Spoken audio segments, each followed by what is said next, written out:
ഈശോ മിശിഹായ്ക്ക് സ്തുതിയായിരിക്കട്ടെ. ഏപ്രിൽ 4 വെള്ളി. ഇന്ന് നമുക്ക് പ്രത്യേകമായിട്ട് മർക്കോസിന്റെ സുവിശേഷം 5-ാം അധ്യായം ധ്യാനിക്കാം.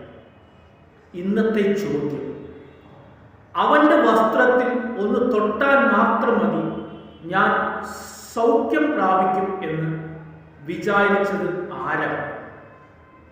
സ്നേഹമുള്ളവരെ, ഉത്തരം കമൻ്റായിട്ട് ഇടുവാനായിട്ട് പ്രത്യേകം ശ്രദ്ധിക്കുക. ഇന്ന് നമുക്ക് പ്രത്യേകമായിട്ട് HIV ബാധിച്ച എല്ലാവരെയും ദൈവ തൃക്കരങ്ങളിലേക്ക് സമർപ്പിക്കാം.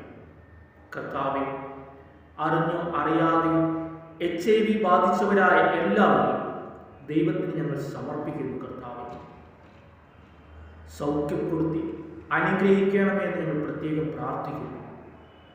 അവരുടെ തെറ്റിനെ മനസ്സിലാക്കി പശ്ചാത്താപത്തോടും ദൈവത്തിലേക്ക് തിരിയുവാനായിട്ട് വലിയ കൃപ കൊടുക്കണമെന്ന് പ്രാർത്ഥിച്ചുകൊണ്ട് സ്വർഗസ്ഥനായ പിതാവിനെ വിളിച്ച് നമുക്ക് പ്രാർത്ഥിക്കാം.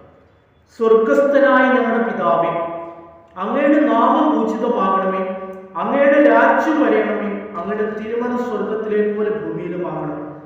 അന്നു വേണ്ടുന്ന ആഹാരം ഇന്ന് ഞങ്ങൾക്ക് തരണമേ. ഞങ്ങളുടെ കടക്കാരോട് ഞങ്ങൾ ക്ഷമിക്കുന്നത് പോലെ ഞങ്ങളുടെ കടങ്ങളും പാപങ്ങളും ഞങ്ങളോട് ക്ഷമിക്കണമേ. ഞങ്ങൾ പ്രലോഭനത്തിൽ വീഴാനിടയാകരുതേ, ദുഷ്ടാരൂപി ഞങ്ങളെ രക്ഷിക്കണമേ. എന്തുകൊണ്ടെന്നാൽ രാജ്യവും ശക്തിയും മഹത്വവും എന്നേക്കും അങ്ങയുടേതാകുന്നു. ആമേൻ. ഇന്ന് നമുക്ക് പ്രത്യേകമായിട്ട് മർക്കോസിന്റെ സുവിശേഷം 5-ാം അധ്യായത്തിൽ 1 മുതൽ പ്രതിപാദിക്കുന്ന പിശാചു ബാധിതനെ പറ്റി നമുക്ക് ചിന്തിക്കാം. ഈശോ ഗനേശ്വരുടെ നാട്ടിൽ വള്ളത്തിൽ നിന്നും ഇറങ്ങിയപ്പോൾ അശുദ്ധാത്മാവ് ബാധിച്ച ഒരു വ്യക്തി ഈശോയുടെ അടുത്തേക്ക് ഓടി വന്നു എന്നാണ് പറയുന്നത്. പിശാച് ഗനേശ്വരുടെ നാട്ടിൽ ഈശോ സുവിശേഷം പ്രസംഗിക്കുന്നത് തടയുവാൻ വേണ്ടി ഉള്ള ഒരു ശ്രമം നടത്തുകയാണ്.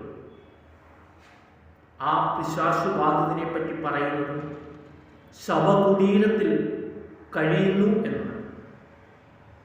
ഒന്ന് ചിന്തിച്ചു നോക്കൂ. ഒരു മനുഷ്യൻ ശവകുടീരത്തിൽ കഴിയണമെങ്കിൽ ആ വ്യക്തിയുടെ അവസ്ഥ എന്തുമാത്രം പരിതാപകരമായിരുന്നു. സമൂഹത്തിൽ, കുടുംബത്തിൽ, ഭാര്യയുടെ മക്കളുടെയും അടുത്ത് ഒന്നും ജീവിക്കുവാൻ സാധിക്കാതെ ഏറ്റവും അതപ്പതിച്ച് പരിതാപകരമായ ഒരു അവസ്ഥയിൽ ശവകുടീരത്തിനുള്ളിൽ താമസിക്കുന്നു.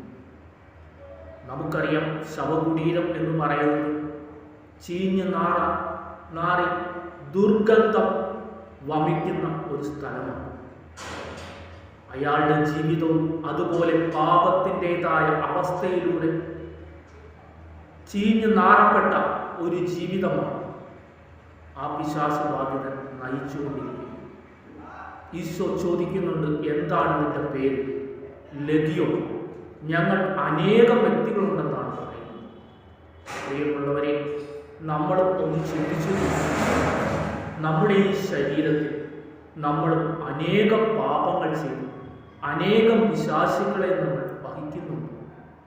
ഈ നോമ്പുകാലത്തെങ്കിലും പ്രായശ്ചിത്തവും പശ്ചാത്താപവും വഴി ദൈവത്തിലേക്ക് തിരിയുവാനായിട്ട് നമുക്ക് പരിശ്രമിക്കാം. ദൈവം എല്ലാവരെയും സമർത്ഥമായി അനുഗ്രഹിക്കട്ടെ. പിതാവിൻ്റെയും പുത്രൻ്റെയും പരിശുദ്ധാത്മാവിൻ്റെയും